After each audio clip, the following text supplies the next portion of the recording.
काला नमक लेनी है, उसके बाद में आपको प्लेन नमक लेनी है और एक जाल रखनी है आपको।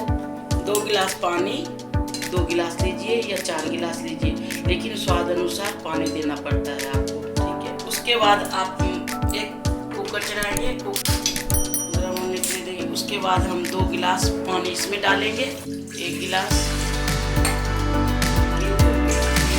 ये 2 गिलास पानी डाल दिए हमने। उसके बाद में हम इसमें चीनी डाल देंगे, चीनी इसमें डाल देंगे कि इसी के साथ में घुल जाएगी।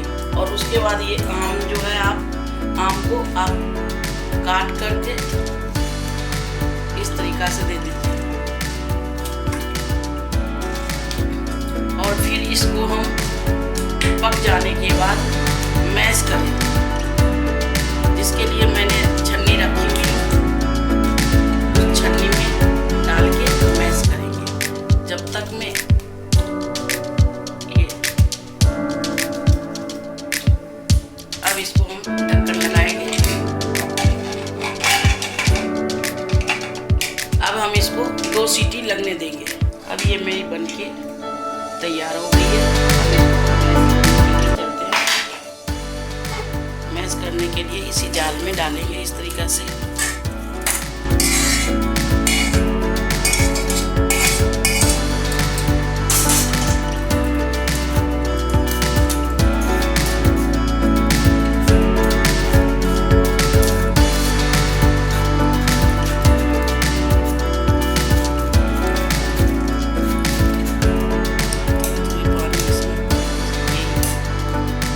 देते जाएंगे इस तरीक़ा से, घुमाते जाऊंगी, सारी गुद्दा इससे निकलती जाएगी इससे। और ये जो गर्म पानी है इसी को डालते जाएंगे थोड़ी थोड़ी सी, जो इसमें अच्छी तरीक़ा से फेंटने के बाद इसमें अच्छे से रस निकल जाएगी इसके।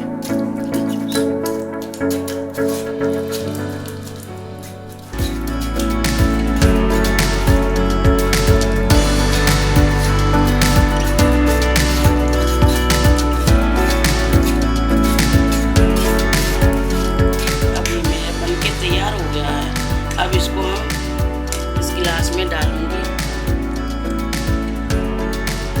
और इसको आप स्टोर करके रख सकते हैं, 4 से 5 दिन तक ये चल सकती है, क्योंकि इसमें ये है कि ये पकी हुई सारी चीज़ें हैं मेरी। ये जो पक गई है तो इसको हम गिलास में या शीशे वाले में, ऐसे वाले में रख सकते हैं। और जब भी कोई मेहमान आए, चाहे कोई गेस्ट वगैरह आए आपके घर, तो आप इसको बनाकर दे सकते हैं। जैसे कि आपने देख रहे हो कि आधे गिलास दिए और 1 गिलास ठंडा पानी हमने इसमें डाल दिए